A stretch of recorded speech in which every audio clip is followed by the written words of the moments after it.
Hi everyone, I am Dr. Vijay Kumar. I am a researcher 5 in Professor Tretyakova lab. I am working on synthesis of deoxyguanosine based formamidopyrimidine adducts. So the whole concept of this project is to synthesize the formamidopyrimidine adducts. It's an 8-step synthesis. We start with deoxyguanosine. First, take deoxyguanosine, then we have to protect the sugar with a clamp reagent. Then once you protect the sugar, in the next step we do an alkylation reaction by using 1,3-butadiene diepoxide using DCM and difluoroethanol as a solvent. This reaction is carried out at room temperature for 3 days. After 3 days I got a product. So the obtained and alkylated product was well characterized using mass spectroscopy and proton NMR and C13 NMR. So once we confirm an alkylated adducts, we have to do preparation of FAPI adduct. So today I'm going to show you how we carry out the organic synthesis in the lab by taking this example.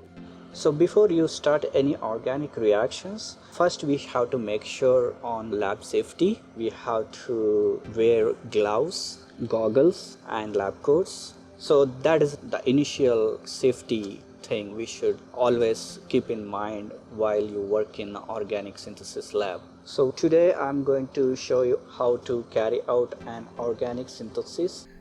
Take 25 ml dry 2-neck RB flask charged with a stir bar and close the neck using RB rubber septum and clamp it.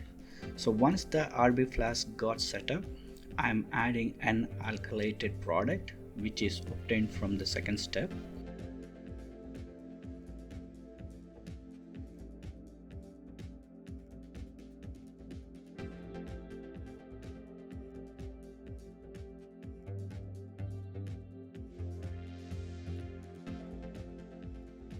Make sure to close the rubber septa very tightly.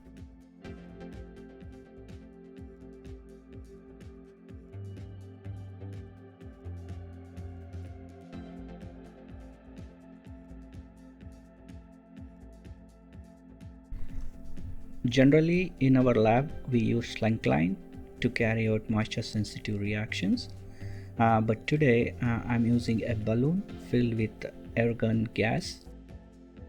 First, fill the balloon with the argon gas. Insert the balloon to one side of the neck of RB flask, and the other side we insert a needle to expel the air presence in the RB flask.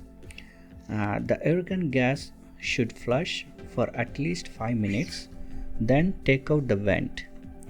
So in the flask now we have an alkylated monoepoxide product in argon atmosphere. To this I am going to treat with a base. So I am using 1 molar sodium hydroxide in 80% of trifluoroethanol.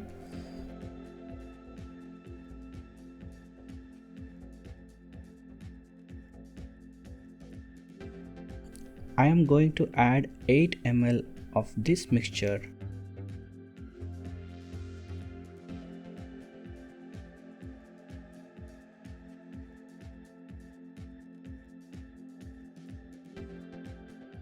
Drop by drop.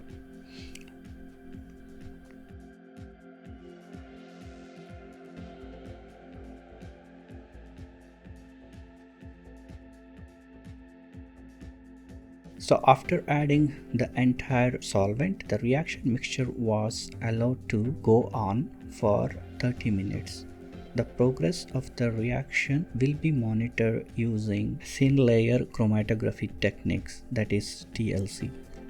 To check the TLC, we should make sure the materials and operator as follows. Here I have TLC solvent chamber, graduate cylinder, and silica coated TLC plates which is commercially available, and a TLC spotter,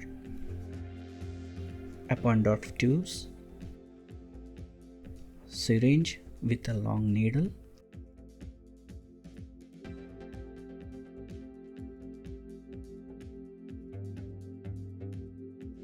Take a tiny amount of starting material in the Eppendorf tube.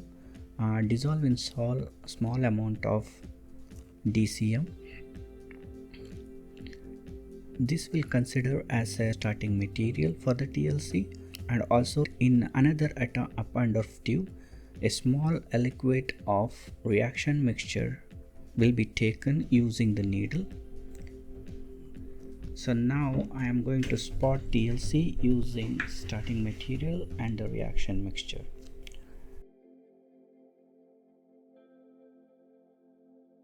Make sure you spot the compounds about 0.5 centimeter of space on the either side of the TLC, and make sure you spot the TLC in straight. Next, I'm going to prepare the mobile phase today. I'm using 5% methanol in DCM. Pour this mobile phase into a solvent chamber.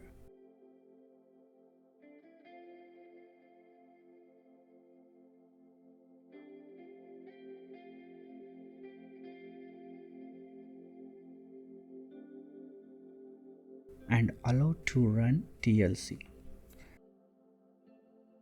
Once the TLC run all the way up to 90%, the TLC plate was taken out from the chamber. It's gonna monitor under UV light.